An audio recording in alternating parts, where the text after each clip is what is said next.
Долоон төрлийн татвар нэмэх шийдвэр Эрдэнэтийн засгийн газрын үед гарсан. За гэхдээ эцсийн шийдвэрийг өнөөдөр Монголын төрийн эрхийг барьж байгаа олон холх Монгол Ардын намын 65 гишүүн гаргасан. Хөрс ухааны засгийн газар эдгээр татваруудын заримыг бууруулахаар олон улсын валютын сантаа тохирсон учраас өнөөдөр улсын хурал яаралтай гормоор хувь хүний орлогын албан татварыг нэг шатлалтай болгох асуудлыг хэлэлцэж байна. За харин жил хүрэхгүй хугацаанд гаргасан шийдвэрээс эргэж бутсан энэ үйлдэлүүд ард түмнийг туйлдуулж байгаа учраас тэмцэхээс өөр арга байхгүй гэдгээ сөрөг хүчнийхэн мэдгдлээ. Өнөөдөр ийм тоглоомтой асуудлуудаа өнөөдөр хилцэнэ гэдэг ингээд сууж ирдэг бол үнэхээр даанч байж болохгүй зүйлээ. Одоо ингээд эх 7 хоногт чуулгандаа завсарлуулад ашгүй сөрөг хүчний амыг таглаад одоо дураараа дургана гэж бодож байгаа байх. Энэ бүх хугацаанд чинь ард түмэн босгоолноо. Ер нь альва шийдвэр гаргахтаа бодлого судалгаагүй гаргаж байна.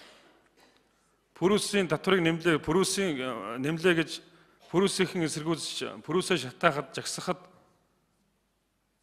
7 сарын 1-ний ерөнхийлөгчийн сонгуулиа бодоод болиулж явах шишээтэй. Хүүхдийн мөнгийг 40% хүртэл бууруулчаад ерөнхийлөгчийн сонгуулиа зориулаад 100% болгож явах шишээтэй. Ийм байдлаар энэ бодлого судалгаагүй шийдвэр гаргадаг, эргэж цуцсан шийдвэр гаргадаг, энээс нь болж Монгол төрийн нэр хүнд унаад байгаамаа. Улсаараа өрийн дарамтанд орж ард түмний амжиргаа дордох эхлэл 2012-оос 2016 оны хооронд ирэх хурж байсан ардчилсан намтаж хамаатай тэднээс эхлэлтэй. За өнөөдөр засгийн газар тэдний бодлогын алдааг засаж залруулахын төлөө явж байгаа гэдгийг улсын хурлын зарим гишүүд онцолсон.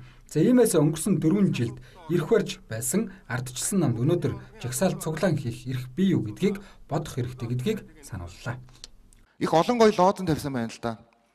Баялаг бүтээгчдийг дэмжиж гэсэн байна. Та нар баялаг бүтээгчдийг дэмжсэн үү? Шударга хэсгийг тогтооё гэсэн байна. Та нарын үед Монгол улсын хууль хяналтын байгууллага шатрын хүмэд өмнө чинь өрөөстэй түүгээрээ дамжуул та нар байлд тоглож ирсэн чи ард түмэн бас мартах болоогүй. Тийм учраас өнөөдөр бас